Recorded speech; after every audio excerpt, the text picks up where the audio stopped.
All right, so for our next talk, we're really happy to have Sergei Vassilvitskii here to talk. So Sergei is a research scientist at Google, where he leads a team working on algorithms, privacy, and value of data. Today he will talk about algorithms with distributional predictions. Thank you.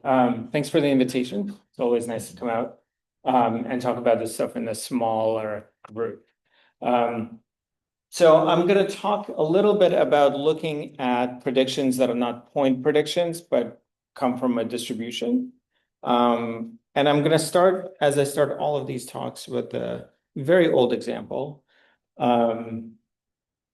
Just to be on the same page, and then we'll see what distributions mean here, right? So again, I assume that most people have seen this example, maybe this specific slide. The numbers have not changed in, I think, 6 years to Doris. But it's still, this is where we are, right? So this is computer science 101. You have a sorted array. You're looking for a number. What are you going to do? You're going to do binary search, right? You're going to look in the middle, and we're going to recurse, and all of this good stuff that we know and love. And the running time is logarithmic, right?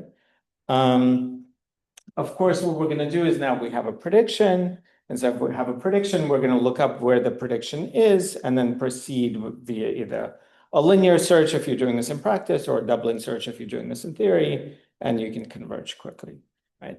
And people have talked about this being kind of talking about robustness and consistency here, and this is a nice example where you can get both, right? Your error is just going to be logarithmic, and your L1 error, this is always bounded by n, so you're always asymptotically optimal, and sometimes you can do better, right? I'm going through this relatively quickly since I think everybody knows this. Great. So now here's a different setting, right? So I'm giving you the sorted array again, right? And I'm giving you a prior distribution on the numbers, right?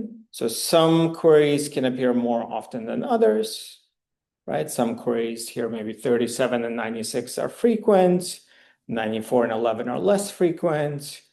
What do you do? Right? What is the optimal way to check, given the query, where it's going to be? Does anybody know?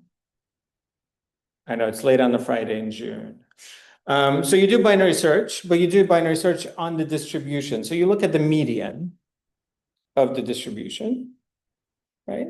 And now you can recurse based on the median, right? Conditioned on it being on the left side, I'm going to look at the median again, and so on and so forth, right? And I can find this in the end. Median, median, median. What is the expected running time here?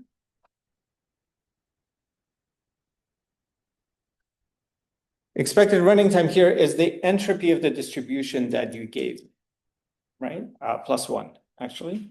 But so we can check this easily at the endpoints, right? So if I give you a uniform distribution, so I give you a uniform prior, the entropy is going to be log n. So we're not beating anything. Like if I know nothing, we're going to recover the worst case analysis. If my distribution is sharply peaked, and so my entropy is 1, I'm going to do this in constant time, right? Not too hard to do the endpoints. Proving that this is actually the entropy is not too bad. Proving that the entropy is optimal is much harder, or at least takes time and takes effort, right? But it is the optimal thing to do in this case. Great. What else is there to do? What if my distribution is wrong? What do I do then? So that's going to be the first maybe 10 minutes or 15 minutes to Doris. Good. What does it mean for the distribution to be wrong? So this is the paper, NERPS last year, right? So how do I measure the error between distributions? When I had a point, I was just looking at the L1 error. You can also look at L2. You can look at anything you want, right? But this doesn't make sense for distributions. So for distributions, if you didn't see any of this, and I said, how would you measure error between distributions? You would say KL divergence, because that's I already kind of prefaced it with entropy. And so like your mind is already thinking about that. It's like KL divergence is the right thing. We're not going to talk about KL divergence. So, You can look again at like L1 error, L2 error, L infinity. You can look at any error that you want. I'm going to look at the earth mover distance here as the error between the two distributions.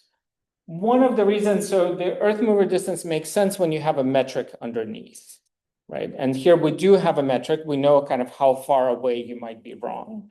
And so the earth mover makes sense, at least in hindsight, right? So what is the earth mover distance? For those who haven't seen it before, there's an unnecessarily complicated formal way to phrase it.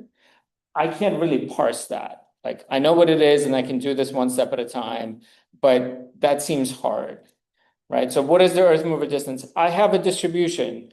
Think of it as like points on the line, and I have the squiggly line. I have a blue squiggly line, I have a red squiggly line. So I have two different distributions. I have to transform one of them into another. And what can I do? I can take a little bit of mass from over here and move it over there. And how much do I pay for it? The amount of mass that I move times the distance that I move it. What is the minimum transformation that I can do from one to another? That's your earth mover distance, right? You're really moving this earth and you're taking the time to move it and what's going on. Right? Why is it natural here? Well, it's natural because we proved something about it, but it's also natural because it has this distance metric, right? And like, at least to some intuition, like your cost here should be related to the distance that you're wrong, right? And this is your distance that's just weighed a little bit by the amount that you're wrong. So this leads us to the question. The question can be posed in two different ways, and it's the same question underneath, right? One says the location of the query is deterministic, right? So this Q that I'm looking for is deterministic, but the advice that I get is probabilistic. So I say, hey, predictor, where am I going to find this query Q? And says, hey, Sergei, well, it could be anywhere in this array, but here's my distribution of where it's going to be. Right. So that's one setting. The other setting is that the query itself comes from a distribution. And so I don't know, and that's what I talked about before. I don't know which query I'm going to get, but it's coming from these distributions. Some queries are more frequent than others, so I have a prior over them. Right. Now, if I look at it from point of view of query complexity, this is the same thing. Right. I have a prior of where I'm going to be looking. And that prior is slightly incorrect. And now I say, hey, what is my strategy? What is the first element that I'm going to examine? What is the next element that I'm going to examine? And so on and so forth. Right? So that's the question. Is the question clear?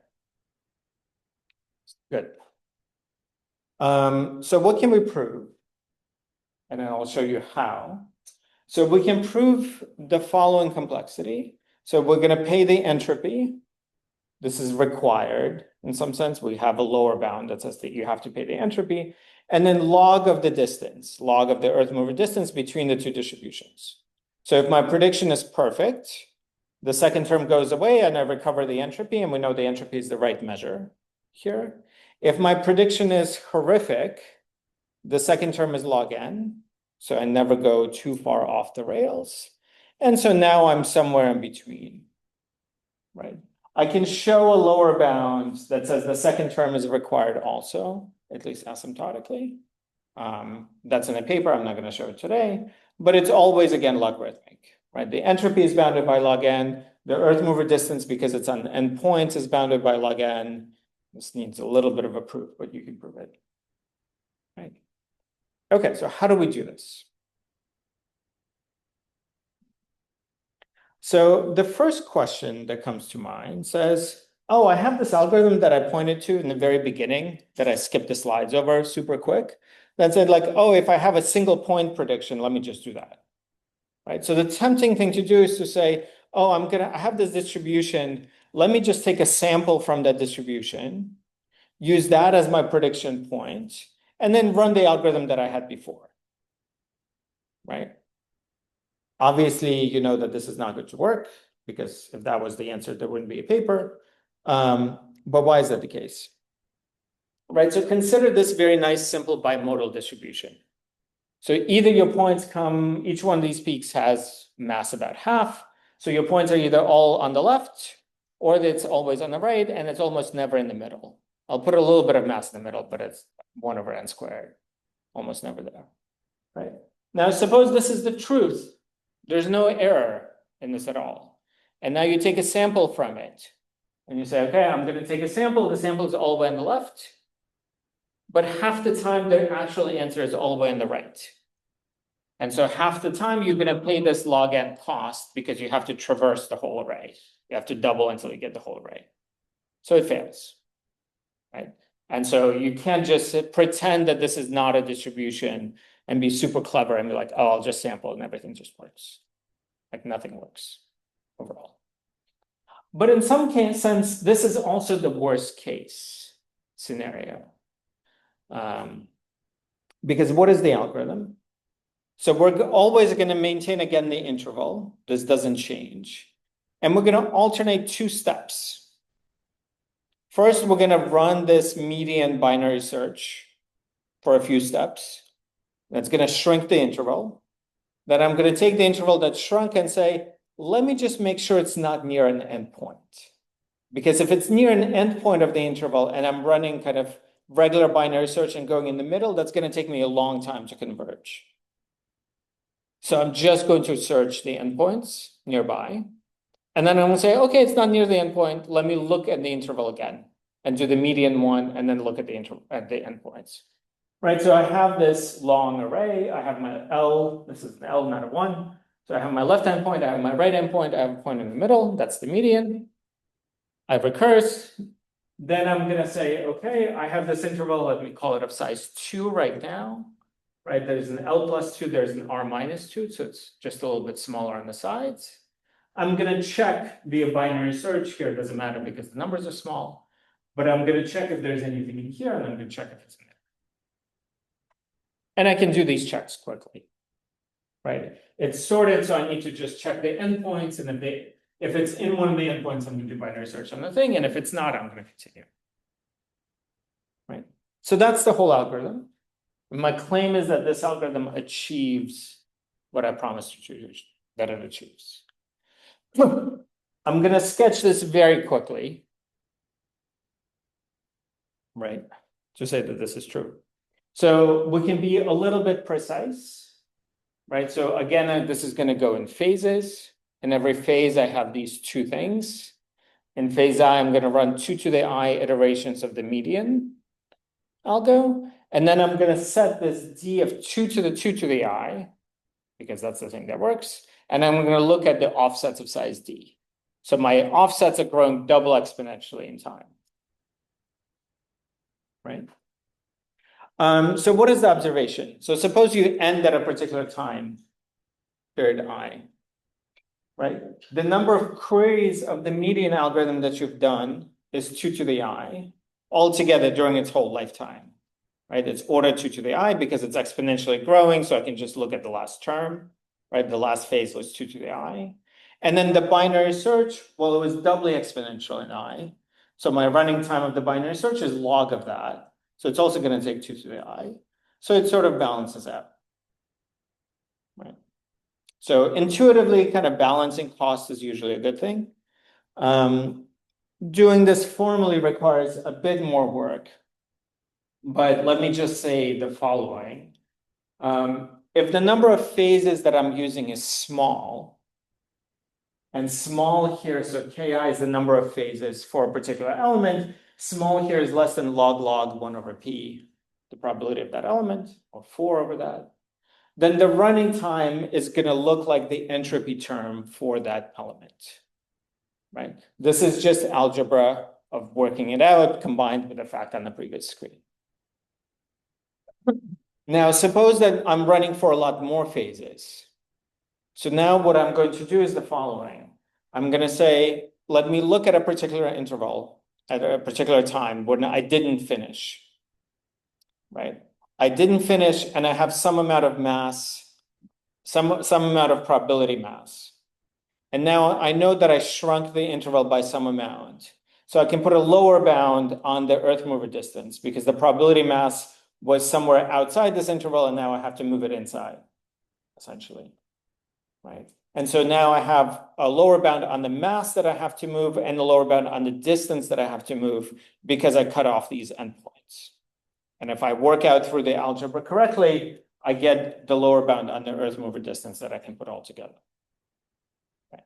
Again, I think like the math we can do carefully with a cup of coffee or tea or your favorite beverage, right? But the intuition is like the worst case really is when your median algorithm is not going to find it for a long time. It's because it's near the end, right? And so you have to bounce around a lot to get to the leaf of that tree. So let me just check those explicitly overall, right?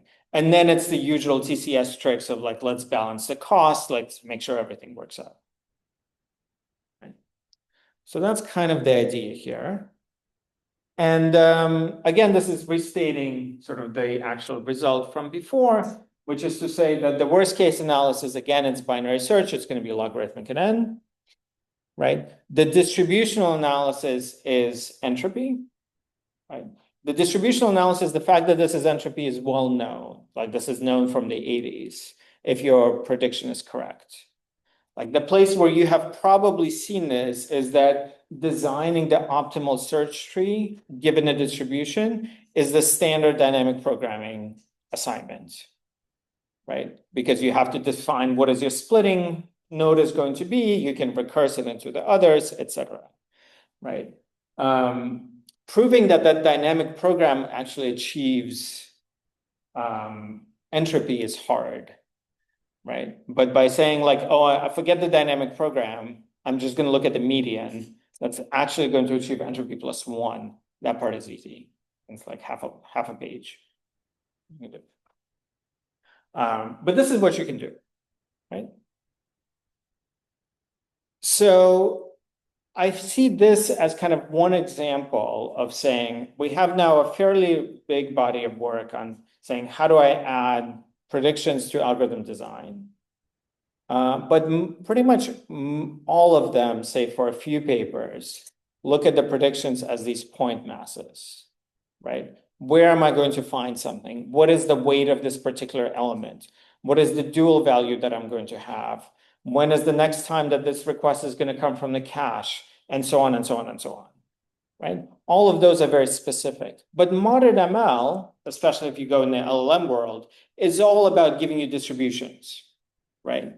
Now, you might sample from the distribution in the last layer, but if you cut off the last layer and you look at the neural network, it's all giving you a distribution over outcomes.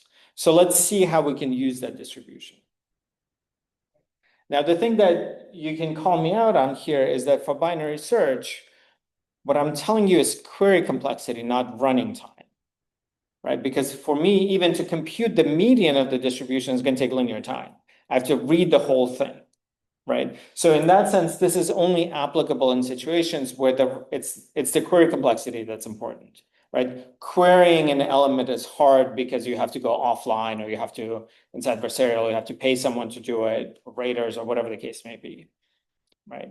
And so you want to minimize the number of queries that you're going to have in expectation. But in other places outside of running time, I think this is more or less equivalent in this matter. So that's one way to view distributional predictions. And I think there's a lot of opportunity to do more. There is a paper recently on ski rental with distributional assumptions, which is to say you have a distribution over the number of days you're going to ski. What's going to happen then? But other than that, this is pretty open. Now, let me talk about a very different way to use predictions and to use distributional predictions in particular, right? And this is going to be about pre-computing a set of solutions. And how do you do that effectively? This is easier done with a picture, right? So every day you wake up and you say, hey, I'm going to go from home to work, or maybe every weekday, right? And you kind of know, like you can run or Google can run Dijkstra for you on the back end. And we can say like, oh, here's the best, the shortest path. This is what you should do, right? But you kind of know that there's really two routes there. There's it's trafficy route.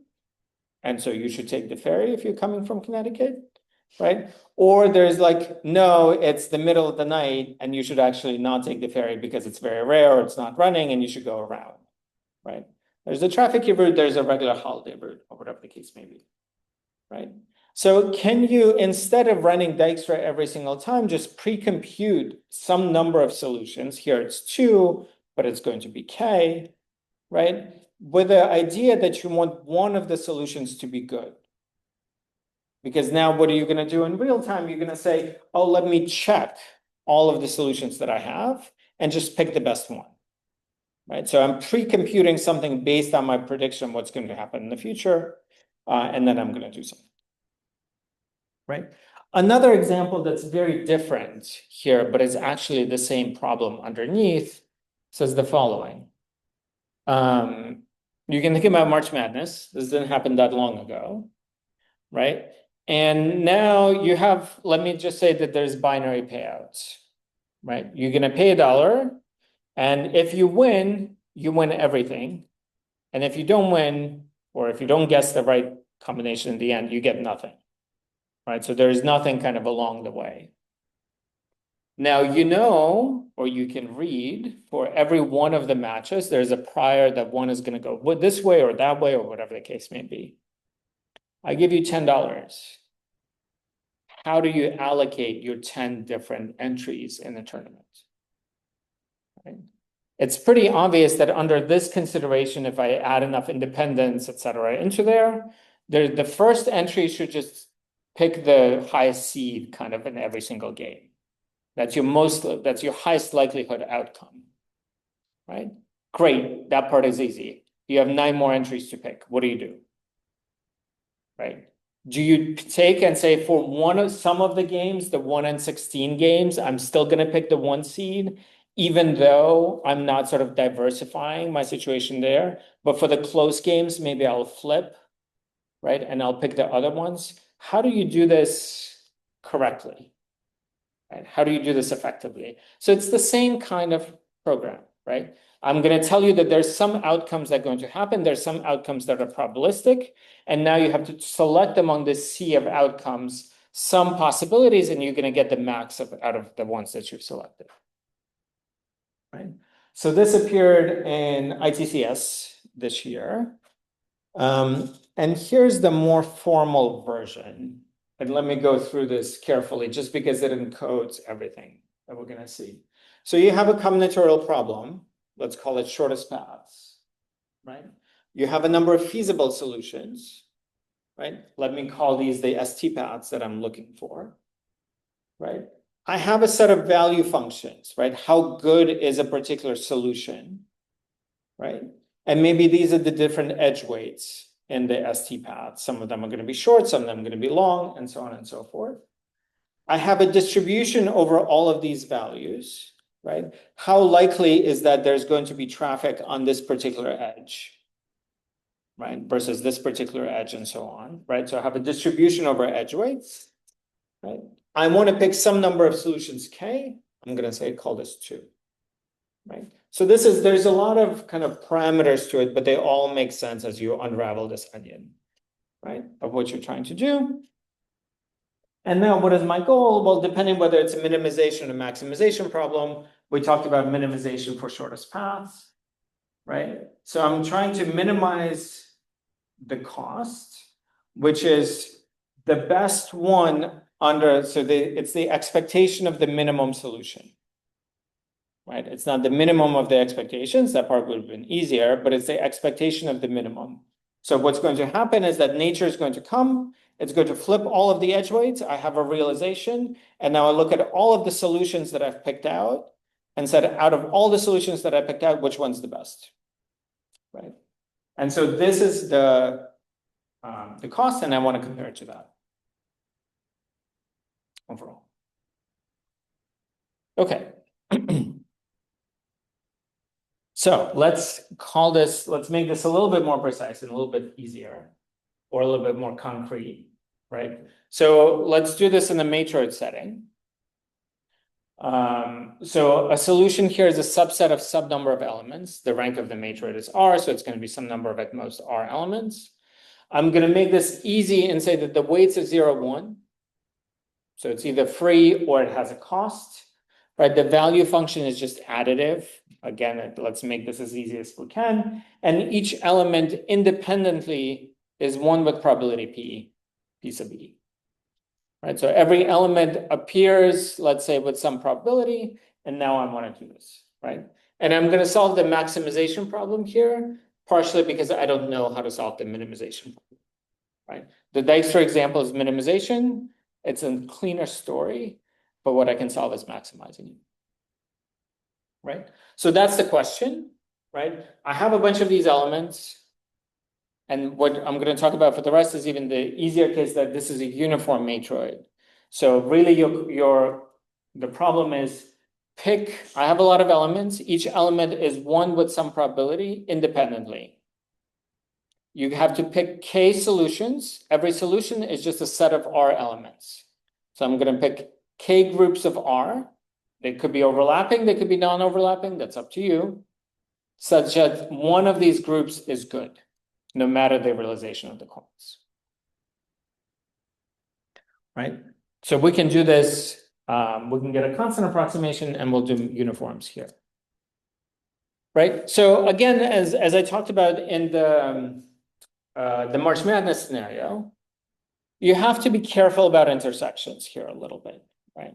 So in the uniform matroid scenario, you can say, well, here's an element, it's very likely to appear.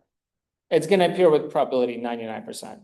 Do I want to have it in a lot of my examples or do I not? Right? And how do I sort of match these things together? Right? So the first algorithm that comes to mind says, well, matroids, greedy is the right thing to do. Let's just do greedy, right? So what am I going to do? I'm going to take the highest probability R elements. I'm going to say that's my first candidate solution. Remove them from consideration. Take the next highest R elements, say that's my next candidate solution, remove them from consideration, and go on and on. Right? Now, I've done enough foreshadowing that you should know this doesn't work. Right? But here's a specific example of why it doesn't work. Right? So I have my elements as they are on the right. So again, this is a uniform matroid, so I just have to select R ones. There's no relationship between them. There's no graphs or anything else, right? So I have log K rows where every element has some weight 1 over R, right? And then I have the other elements. I have a whole bunch of them, and their weight is essentially 0, right? This is their expected weight, so this is the probability with which they'll occur. But this is all the same here. So if you do the greedy solution, you get to pick K candidates. You're going to pick the log K candidates. Each one of these is sort of probability 1 over R. And then you're going to pick K minus log K candidates that are junked, that are never going to be any good whatsoever, right? So at least in this case, it's very clear that what should you do? You should just take a lot of different subsets of the first R log K elements, right? If you take K different subsets of R, it's very likely that one of those subsets is going to be very heavy in any realization, right? It's more like a coding coverage problem, right? No matter what, one of these is going to be good. So now how do you do this more, not for the simple example, but more generically? And here's the algorithm. So we're going to sort the elements. So look at the elements that were there on the right. We're just going to sort them from highest probability to lowest probability. So here's a bunch of elements. Now we're going to consider every single prefix. So there's n different prefixes here. I'm going to consider every single prefix of this sorted list. And I'm going to take a uniform sample from every single prefix, some number of times, right? So suppose my K is 3, or maybe here my K is 5. I'm going to look at prefix of size 10. I'm going to sample 5 things at random and do this 3 or 4 times. Then I'm going to look at a prefix of size 11. I'm going to sample 5 things at random, do this 3 or 4 times, and so on and so forth, right? So this is a shorter prefix still, etc. I'm going to then, I can estimate the value of each one of these, right? Each one of these has an expected value. I can estimate that expected value. This is not hard to do. right? And once I estimate the expected value, I just pick the best one. This is the one. And that's the answer. Now, if you go back a slide and you think about this like very bimodal thing, what is going to happen there? There's one prefix, which is the first R log K elements, where if I do this and I just randomly sample, it's going to give me a good cover, and that's going to be a good solution, right? And in case something goes wrong, I can look at the elements one off. And so there's a lot of like that example will work under this algorithm. Of course, the hard part is showing that this algorithm is universal and will work for other examples as well. But this is something that you can do overall. So this is a constant approximation. So this is this line of work, right? There's a lot of simplifying assumptions that we made to get it down to here at least, right? So what are the simplifying assumptions that I've mentioned? These are 0 and 1. All the probabilities are independent, and I was looking for maximization. I think the probabilities being independent is probably required, kind of getting into the mire of the dependencies and the correlations between them. Even though it's more natural, I think that's going to be hard. But expanding this from 0, 1 to 0, W, or like some even set of weights would be interesting to do, right? And of course, designing portfolios for other problems is very much open overall. Right, so now just kind of to conclude a little bit and zooming out a bit, right? What started this line of work is really this kind of thought that said, we have often predictions on our points. They're not singletons, they're distributions over things, right? How can you use the fact that this is a distribution? Right, now there's a different line of work on using prediction portfolios, right? Where you can say, oh, I have 5 different predictors, and I want to do as well in the usual setting as the best one, right? I've trained 3 or 4 or 5 different ML algorithms to predict when something's going to happen, and now I just want to compete with the best one, almost like expert bandit style kind of thing. Now you can reduce this to that a little bit. Like you can take your prior distribution, you can say like, oh, let me take the 5 biggest sort of masses and say this is what's going to be. But that's kind of dissatisfying and doesn't always work, right? So how can you use the fact that this is a distribution natively overall? And then the second part is that, how can we use this for pre-computing solutions, right? And in some sense, the pre-computation is a very natural question as well, right? We talk a lot about online algorithms and what do you want to do, but here I don't have time to run something online, right? But I have time to evaluate and say, out of these 3 options, which one is the best one, right? So now, what is the best way to actually compute these options? And now, of course, you can go and say like, oh, let me make the setting richer, but you can also go and say like, is there a strategic angle to it, right? As in the previous talk, what if somebody's trying to influence you to do something, to compute, to have the solution that's good for them or anything along those lines, right? How can you do this? And that's it. Thank you.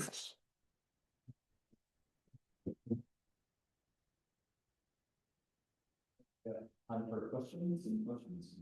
I can just speak louder. All right, yeah.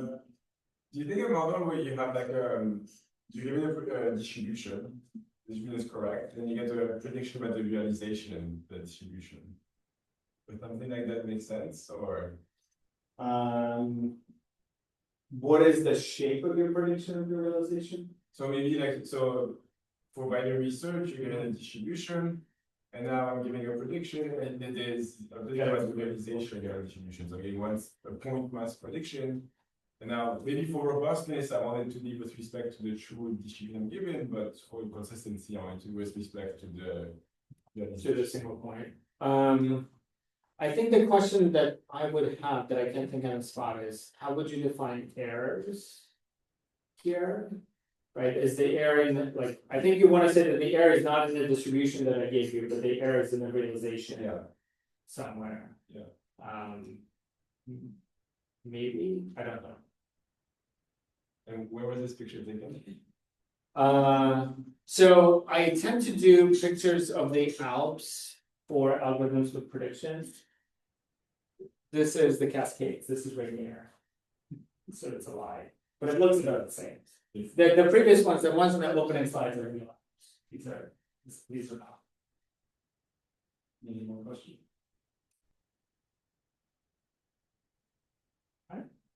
Thank you.